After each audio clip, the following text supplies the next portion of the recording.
नमस्कार दोस्तों, आपका स्वागत है हमारे YouTube चैनल GRV न्यूज़ में। जैसा कि आप सभी लोग जानते हैं कि इस चैनल पर देश दुनिया की 10 बड़ी और महत्वपूर्ण खबरों की अपडेट सबसे पहले आती है।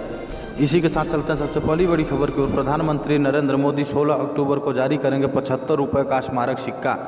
FAO के साथ ऐतिहासिक बताए संबंध। प्रधानमंत्री नरेंद्र मोदी 16 अक्टूबर को 75 रुपये का स्मारक सिक्का जारी करेंगे। खाद्य और कृषि संगठन FAO के साथ भारत के संबंध को चिन्हित करने के लिए इस सिक्के को जारी किया जाएगा।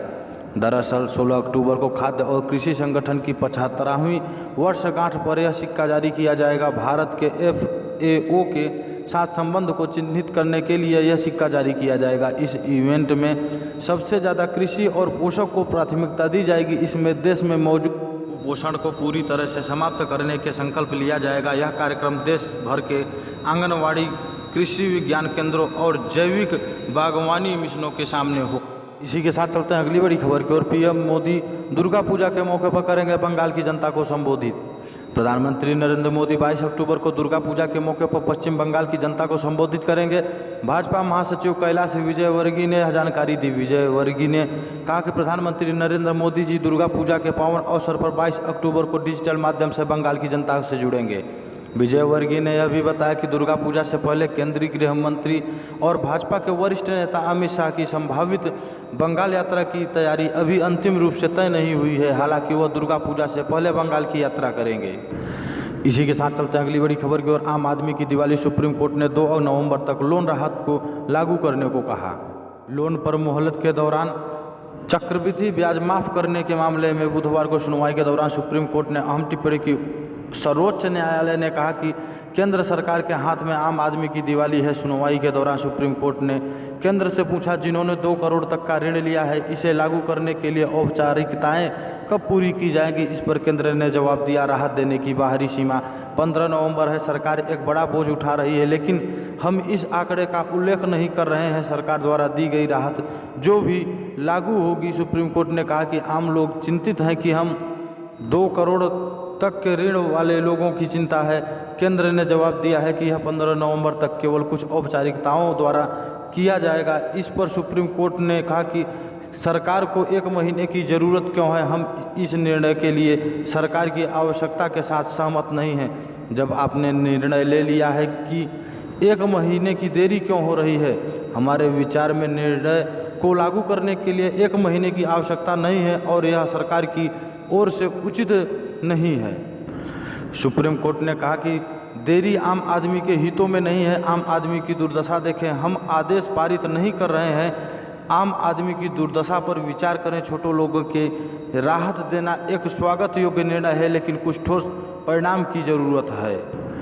इसी के साथ चलते हैं अगली बड़ी खबर की ओर। ममता सरकार ने वेल्लोर CMC को अपने स्वास्थ्य साथी योजना से जोड़ा। राजनीतिक विश्लेषण बता रहे हैं मास्टर स्टोक। ममता सरकार की महत्वाकांक्षी स्वास्थ्य साथी योजना के दायरे में अब वेल्लोर CMC भी आ गया है। यानी इस योजना से जुड़े लोग अब वेल्लोर जाकर निःशुल्क अपनी विभिन्न बीमारियों का इलाज करवा सकेंगे।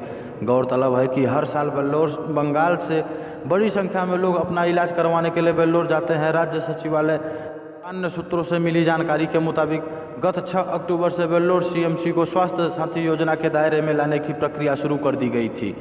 फिलहाल सीमित ट्रेनें चलने के कारण बंगाल से लोग वेल्लोर नहीं जा पा रहे हैं, लेकिन जैसे ही स्थिति सामान्य होगी, स्वास्थ्य साथी योजना से जुड़े लोगों को इसका भारी लाभ मिलेगा।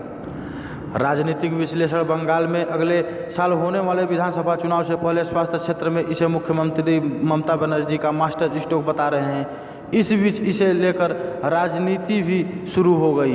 इसी के साथ चलते हैं अगली बड़ी खबर की ओर। आम आदमी के लिए बड़ी खबर।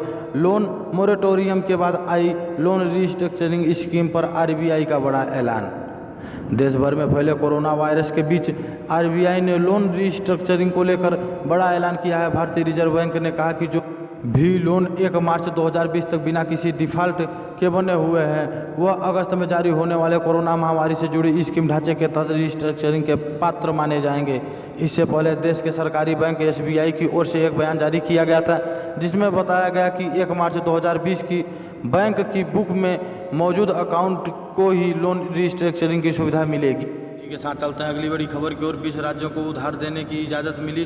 जीएसटी कंपनसेशन के एवज में राज्यों के लिए केंद्र सरकार की मदद से उधार लेने का विकल्प का रास्ता साफ हो गया है। वित्त मंत्रालय ने 20 राज्यों को उधारी की मंजूरी दे दी है।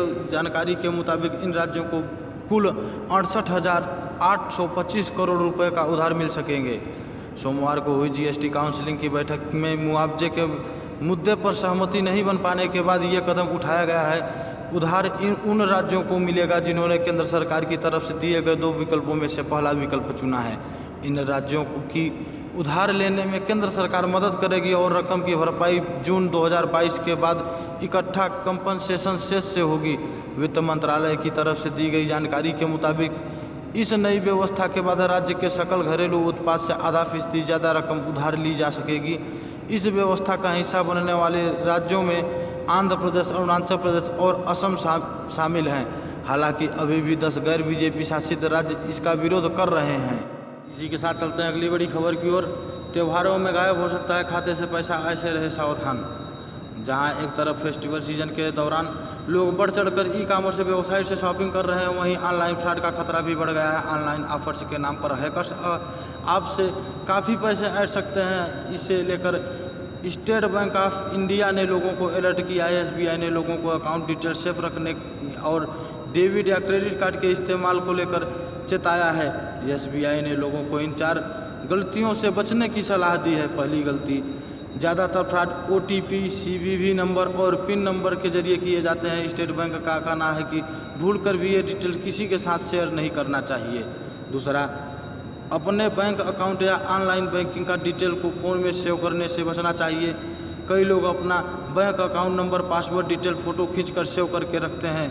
वहीं कुछ लोग एटीएम कार्ड में ही उसका पिन लिख रखते हैं। इस तरह की गलती आपका बैंक अकाउंट मिनटों में खाली करवा सकता है।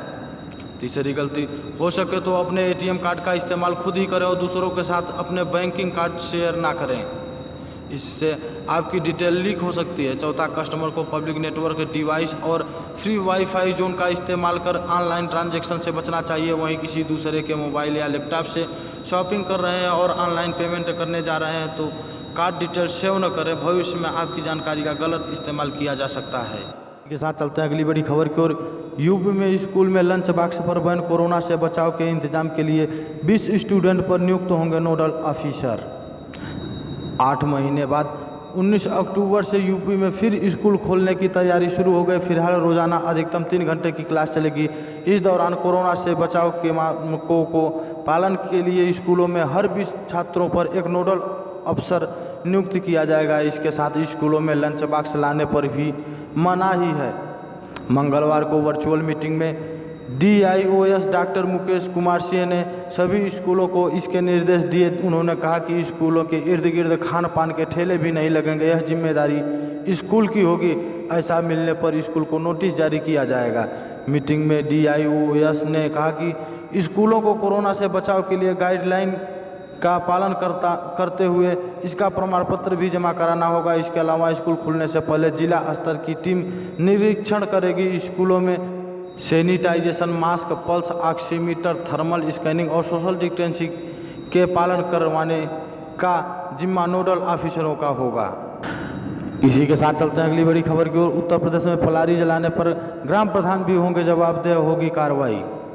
उत्तर प्रदेश में प्रदूषण फैलाने वाली प्रमुख गतिविधियों में शामिल कृषि अवशेष यानी पराली जलाने वाले पर अब ग्राम प्रधान की भी जवाबदेही तय करके कार्रवाई की जाएगी। प्रदेश के मुख्य सचिव राजेंद्र कुमार तिवारी ने राज्य के सभी मंडलायुक्तों को, जिला अधिकारियों को वीडियो कॉन्फ्रेंसिंग के जरिए दिए गए निर्देश में कहा कि प्रदेश में जहां पर भी पलारी जलाने से संबंधित घटना संज्ञान में आती है, तत्काल संबंधित व्यक्ति के साथ साथ गांव के स्तर पर ग्राम प्रधान की भी जिम्मेदारी तय कर कार्रवाई की जाए। उन्होंने कहा कि प्रदेश में किसी भी स्थान पर पराली जलाने से संबंधित घटना कतई न होने दी जाए।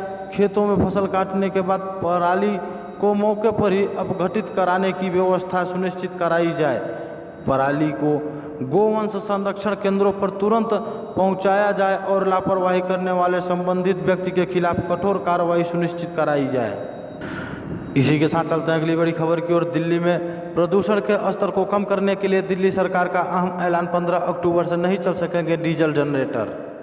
दिल्ली प्रदूषण नियंत्रण समिति की ओर से इस बारे में आदेश जारी कर दिया गया है। आदेश में कहा गया है कि पेट्रोल, डीजल और केरोसिन से चलने वाले जनरेटर को दिल्ली में गुरुवार से अगले आदेश तक प्रतिबंधित कर दिया गया है। साथ ही अस्पतालों, रेलवे, सभी आवश्यक सेवाओं को इसमें छूट दी गई है। दिल्ली के पर्यावरण मंत्री गोपाल राय ने आदेश की कॉपी ट्वीट करते हुए लिखा हुआ है, प्रदूषण को रोकने के लिए दिल्ली सरकार ने डीजल, पेट्रोल, केरोसिन से चलने वाले सभी इलेक्ट्रिसिटी जनरेटर सेट पर कल से प्रतिबंध लगाया है। यहीं पे समाचार समाप्त होता है। इसी प्रकार के समाचार को पाने के लिए इस चैनल को सब्सक्राइब करें और ज़्यादा से ज़्यादा शेयर करें।